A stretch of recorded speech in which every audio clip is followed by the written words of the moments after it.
কখনো তিনি ছিচকে চোর, কখনো ছিনতাইকারী, কখনো তিনি আবার মলম পার্টির সদস্য।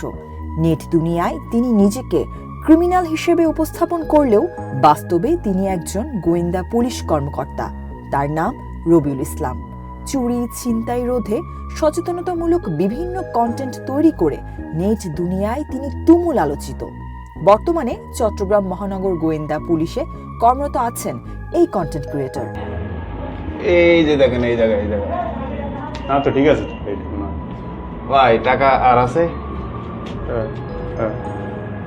দেন তো, থাকলে দেন, গুণা লাগবে না। আর আছে নাকি ভাই? ডিবি রবিউলের কন্টেন্টগুলো নেটিজেনদের কাছে বিনোদন দেওয়ার পাশাপাশি জনসচেতনতা বৃদ্ধিতে ভূমিকা রাখছেন। কিন্তু এসব ভিডিও থেকেই নতুন নতুন কৌশল শিখছে ছিনতাইকারী ও ডাকাত দলের সদস্যরা। রবিউলের ভিডিও দেখে অনেকেই এসব অপরাধে ঝুঁকছেন। প্রত্যেকটা সিএনজিতে এরকম গ্রিজের বাটি থাকে, সেই সিএনজির নাম্বার প্লেটের উপর যদি গ্রিজ লাগায় দেয়, নাম্বার দেখা যায় না। ট্রাফিক পুলিশের আরেক কর্মকর্তা সার্জেন্ট মঞ্জুর। ফেসবুকে তিনি মঞ্জুর বিপি নামে পরিচিত। দায়িত্ব চলাকালে তিনি ব্যস্ত থাকেন কন্টেন্ট বানাতে। বেশি ভিউ পেতে ক্যামেরায় আনেন সুন্দরী নারীদের।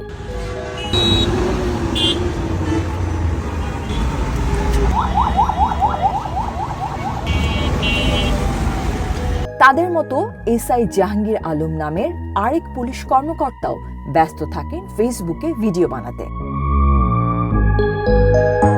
পুলিশের চাকরি করা রবিউল ইসলাম, মঞ্জুর, জাহাঙ্গীর আলম সহ কন্টেন্ট ক্রিয়েটর পুলিশ সদস্যরা ইউনিফর্ম পরে ফেসবুক, ইউটিউব প্ল্যাটফর্মে এমন ভিডিও বানাতে পারেন কিনা জানতে চাওয়া হয় পুলিশ সদর দপ্তরের কাছে। পুলিশের ক্ষেত্রে যদি আমি সুনির্দিষ্ট করে বলি যে আমি যখন পুলিশের পোশাক পরে আমি যখন মিডিয়ার সামনে কথা বলি, আমি সামাজিক যোগাযোগ মাধ্যমকে একটু মিডিয়াই বলছি, আমাদের ইলেকট্রনিক প্রিন্ট মিডিয়ার পাশাপাশি আসলে সোশ্যাল মিডিয়া যেগুলো রয়েছে সেগুলো এখন অনেক বেশি মানে সচল এবং অনেক বেশি মানুষের কাছাকাছি নিয়ে যায় আমাদের সকলকে। তো আমি যখন সামাজিক যোগাযোগ মাধ্যম ব্যবহার করে পুলিশের পোশাক পরে যখন আমি কোনো কিছু বলছি, এটি কিন্তু আসলে তখন এটি আসলে স্বাভাবিকভাবেই এটি অনুমেয় যে আমি বলছি কিন্তু পুলিশের পক্ষ থেকে, মানে পুলিশের কোনো একটি মেসেজ কিন্তু আমি আপনাদের সাথে দিই। আমাদের প্রত্যেকটা ইউনিটেরই কিন্তু আমাদের মিডিয়া ফোকাল পয়েন্ট কর্মকর্তা রয়েছেন। যদি সচেতনতামূলক কোনো কিছু বা জনগণকে জানানোর মতো কোনো কিছু প্রয়োজন হয়ে থাকে, তাহলে আমাদের কিন্তু সেই মিডিয়া ফোকাল পয়েন্ট কর্মকর্তা রয়েছেন, যিনি কিনা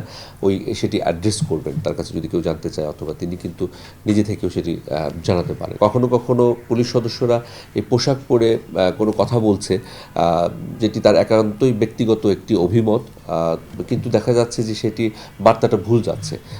যেই বিষয়টি দিতে যাচ্ছেন তিনি, সেটি হয়তো আসলে বিষয়টি এরকম নয়।